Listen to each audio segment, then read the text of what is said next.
नमस्कार मित्रांनो, आज आपण पाहणार आहोत पुढचे सेक्शन 3 पासून पुढे बघणार आहोत आपण। आणि मला नक्की कमेंट करून सांगा की व्हिडिओमध्ये काय बदल हवा आहे, समजतंय का तुम्हाला सगळं।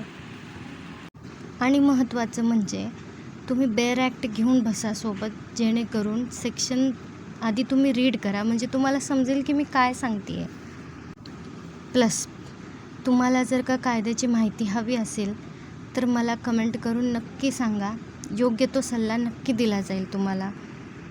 चला तर आता सेक्शन 3 बघू। सेक्शन 3 काय सांगतं, deals with the subordination of courts. It defines the hierarchical structure of the civil courts for the purpose of the code. म्हणजे काय, दिवाणी न्यायालयाचा कनिष्ठ आणि वरिष्ठ सबऑर्डिनेशनचा दर्जा स्पष्ट केला आहे। जसं की डिस्ट्रिक्ट कोर्टे उच्च न्यायालय म्हणजे हायकोर्टच्या आधिपत्याखाली असते, दिवाणी न्यायालय सिव्हिल कोर्ट ज्युनियर आणि सिनियर डिव्हिजन हे स्मॉल कॉज कोर्ट हे जिल्हा न्यायालय आणि उच्च न्यायालय या दोन्हीच्या आधिपत्याखाली असते। म्हणजे काय, एकदम एक लाईनमध्ये मी जसं सांगते की हायकोर्टच्या खाली डिस्ट्रिक्ट कोर्ट असतं आणि डिस्ट्रिक्ट कोर्टच्या खाली इतर सर्व दिवाणी कोर्ट्स येतात। हे सेक्शन का इम्पॉर्टंट आहे, कारण कोणत्या कोर्टाचा निर्णय कुठे चॅलेंज म्हणजे अपील करायचा हे ठरवण्यासाठी असते। दुसरी गोष्ट म्हणजे वरिष्ठ न्यायालय आणि कनिष्ठ न्यायालयाचा कामावर देखरेख ठेवू शकते हायकोर्ट।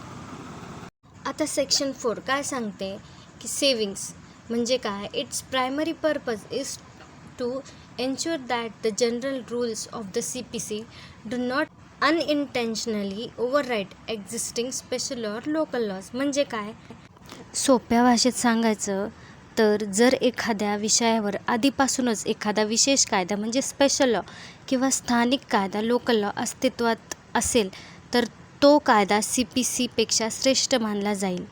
जसं की विशेष कायद्यांना संरक्षण देतात, जर एखाद्या कायद्यात विशिष्ट पद्धत प्रोसिजर दिली असेल तर ती पद्धत तशीच सुरू राहील, CPC त्यामध्ये अडथळा आणणार नाही। थोडक्यात सांगायचं झालं, CPC वर्सेस स्पेशल लॉ म्हणजे नेहमी विशेष किंवा स्थानिक कायद्याला प्राधान्य दिले जाईल आणि जर विशेष कायदा एखाद्या मुद्द्यावर गप्पा असेल तरच तिथे CPCचे नियम लागू होतील। Section 5 deals with the application of the code of to revenue courts.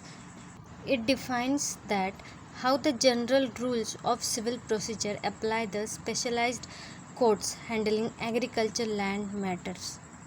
म्हणजे काय की रेव्हेन्यू कोर्ट्स म्हणजे CPCला कसं लागू होईल याबद्दल हे सांगते।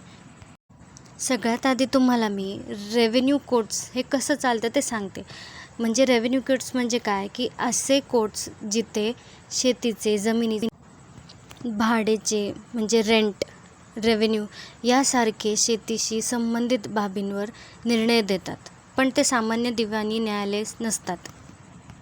आता तिथे CPC कसं लागू होईल की जसं की जेव्हा स्टेट गव्हर्नमेंटला वाटते की रेव्हेन्यू कोर्टातील कामासाठी CPCचे नियम खूप फायदेशीर आहेत, तेव्हा राज्य सरकार ऑफिशियल गॅझेटद्वारे सूचना देऊन CPCच्या काही तरतुदी तिथे लागू करू शकतात।